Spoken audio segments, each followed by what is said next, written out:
This story comes from Lagos, Nigeria.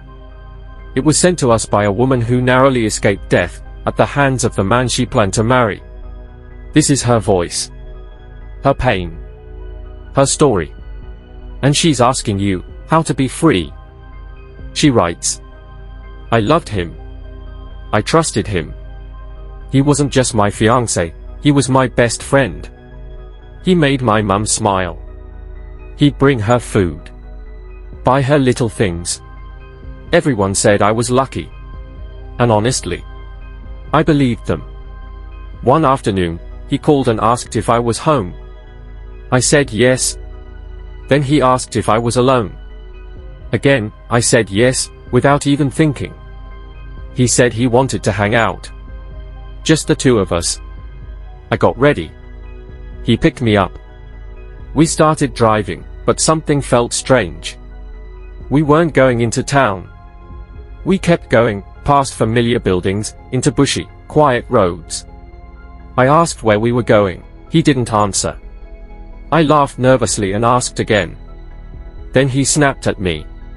He said, "Shut up." Just like that. That's when I knew I was in trouble.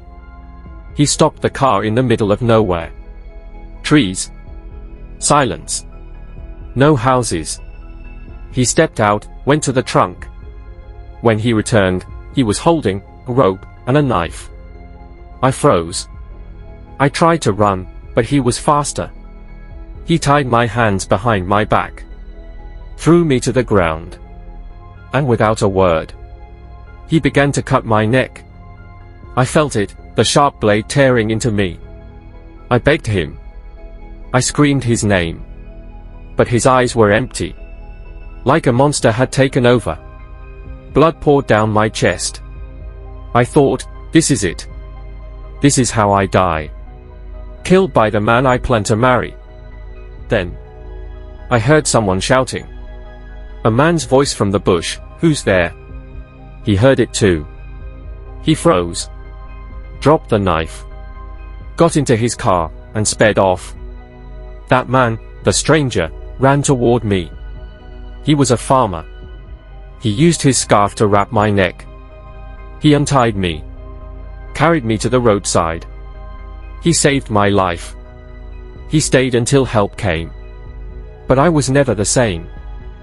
I have scars, but not just on my neck. Inside me, I'm broken. I flinch when someone raises their voice. I panic when I'm alone in a car. I still see his face, still hear his voice shouting at me. Some days I wonder, was he always like this? Or was something sent into him? What was his plan that day? To leave me dead in that bush? Why would someone do this to a person they claim to love? I don't want your pity. I just want to heal. I want to trust again. I want to stop waking up screaming. But I don't know how. So I'm asking you, whoever is watching, what would you do if this happened to you? How do you move on from something like this? How do I ever feel safe again? If you've ever been through something like this, or you're still carrying pain, send us your story.